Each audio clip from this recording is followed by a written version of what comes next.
Ito ang isang bansang, sumakop dati sa Pilipinas mga tol, ang Japan. Pero ngayon ang Japan, prayoridad daw mga tol ang Pilipinas upang palakasin ang puwersa militar. Wow! 'Yun ang, magagandang balita ngayon mga tol 'no, good news 'yan. So ito mula kay John Reps mga kapatid, panonoorin natin 'to at bibigyan natin ng commentary and reaction video. Samahan ninyo ako mga tol. Siyempre 'wag niyong kalimutan mag-subscribe, click niyo na rin ang notification bell para ma-notify kayo kapag may mga bago tayong, reaction video tulad nito. So, 'wag na natin patagalin pa, panoorin na natin 'to mga kapatid.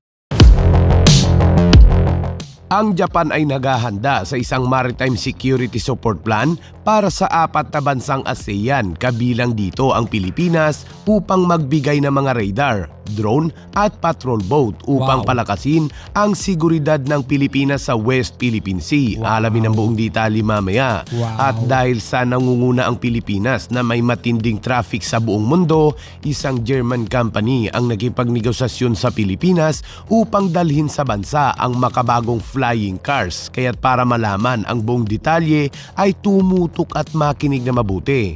Meron ako matinding komento rito, sa flying cars. Nakita ko na 'yan sa ibang mga balita nung nakaraan. Keso may mga problema 'yan dito sa Pilipinas mga tol. Sa totoo lang, may mga problema 'yan dito sa Pilipinas. Solusyonan muna natin yung problema natin sa mga lumalabag sa batas trapiko, mga hindi marunong sumunod sa batas trapiko, bago tayo mag-flying cars. Okay. Baka, puro samot-saring aksidente lang ang abutin natin diyan.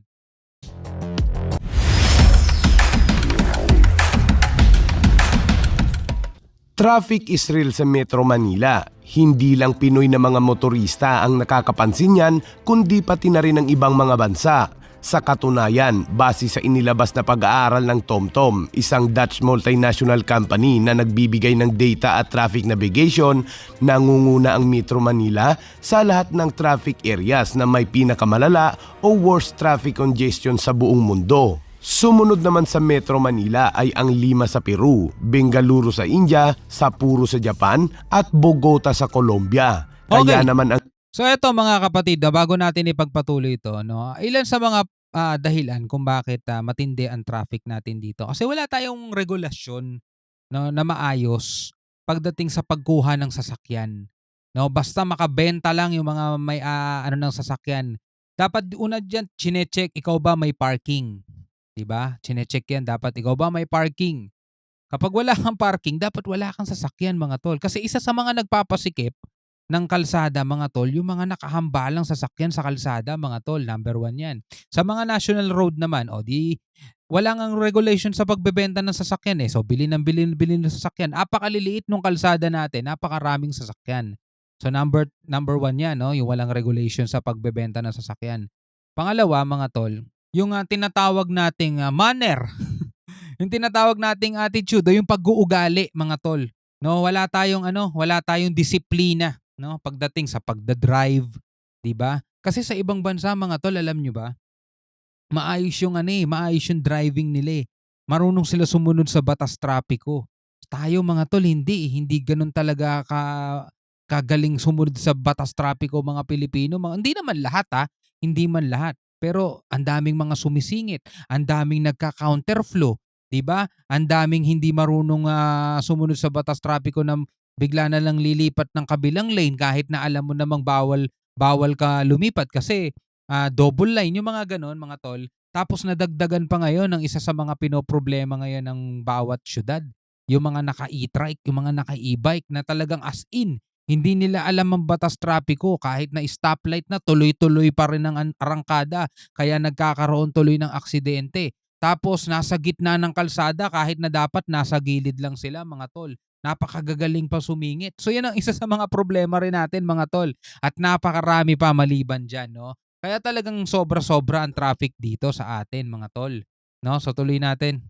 Bengaluru sa India, Sapporo sa Japan at Bogota sa Colombia. Kaya naman ang German air mobility firm na Lithium ay planong itatag sa Pilipinas ang kanilang unang Southeast Asia Operation Network Lilium. para sa all-electric vertical takeoff and landing o eVTOL jet nito o mas kilala sa tawag na flying cars. Pinirmahan ng Lilium at Local Aviation Services Company na PhilJets ang isang MOU o Memorandum of Understanding sa Singapore Air Show noong Martes para sa isang strategic collaboration para dalhin ang eVTOL o flying cars sa Pilipinas at sa iba pang bahagi ng ASEAN. Sinabi ni Lilium Chief Commercial Officer Sebastian Borrell na ang strategic partnership sa PhilJets ay magpapalawak ng kanilang footprint sa Asia na magdadala ng lithium jets sa Southeast Asia.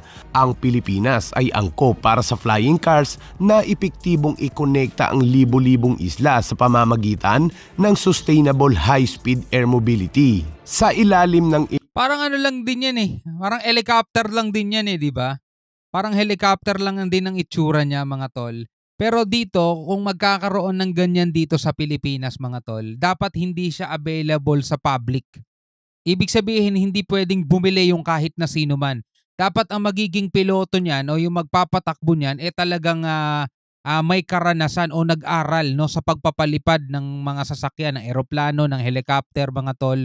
At sila lang dapat yung magpalipad niyan kasi talagang kung yan ay magiging available sa market, mas bibili ng delikado tayo rito, mga tol. Magkasabit-sabit tayo sa mga kable ng kuryente rito, di ba? Ang hirap yung ganun. Kaya parang helicopter lang yan, mga tol. Pero syempre sa mahal ng gasolina, kung yan ay di gasolina, mga tol, talagang mahal din ng pamasahe para dyan. Di ba?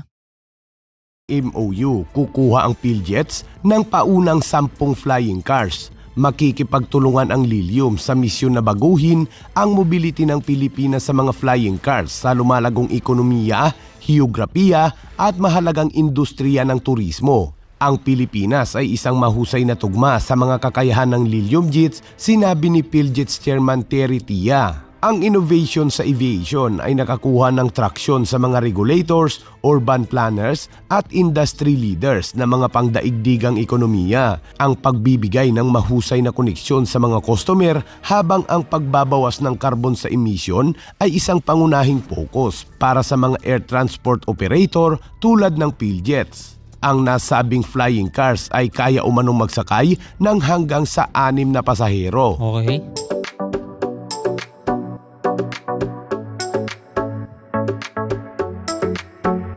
Kano kaya magiging pamasahe niya kung sakasakaling magkakaroon ng ganyan dito sa Pilipinas, no?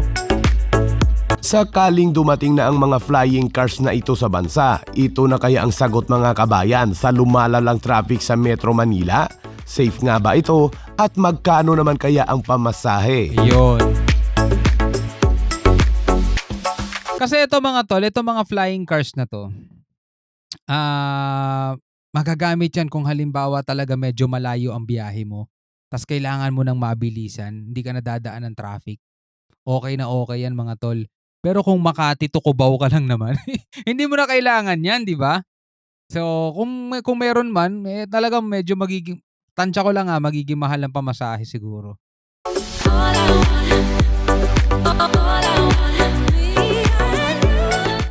At sa ibang balita naman, mga kabayan, ang Japan International Cooperation Agency ay naghahanda ng 10 taong Maritime Security Support Plan para sa 4 na bansang ASEAN na kinabibilangan ng Indonesia, Yon. Malaysia, Vietnam at Pilipinas upang palakasin ang seguridad sa South China Sea at sa mga nasasakupang dagat, ayon sa ulat ng Japan State Media. Ang 4 na bansa ay itinuturing na mga pangunahing prioridad ng Japan sa mga tuntunin ng seguridad, sinabi ng pampublikong broadcaster na NHK, at idinagdag na ang hakbang ay idinisenyo upang kontrahin ang lumalaking paninindigan ng China sa pinagtatalong ng tubig sa rehiyon. Yan. Ayon sa NHK, ang ahensya na kilala bilang JICA ay inaasahang maglalabas ng isang detalyadong plano. Ang plano ng suporta ay makikita ang Japan na nagbibigay ng mga drones, radar system at patrol boat, pati na rin ang iba pang mga hakbang sa pagbuo ng kapasidad sa bawat isa sa 4 na bansa.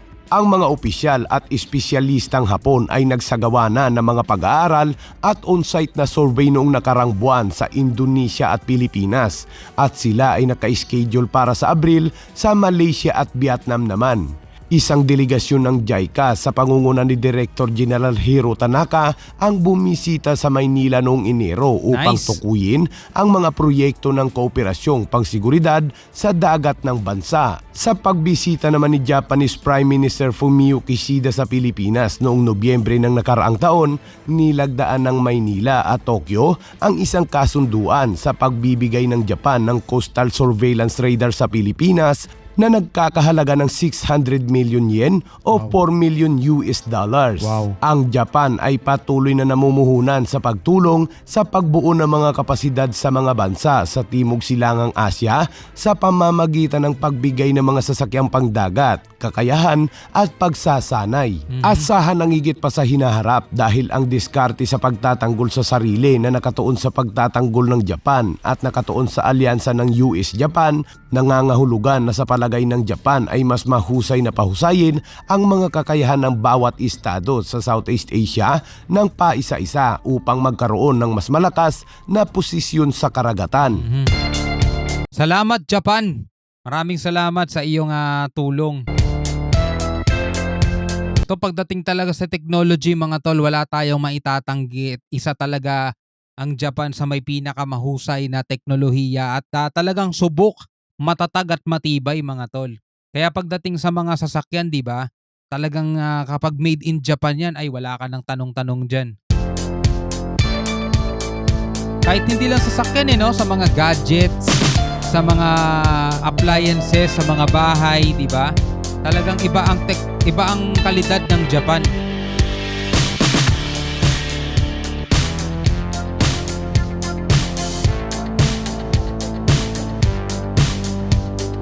Dito sa bagay na ganyan, wala talagang laban ng China dyan mga tol.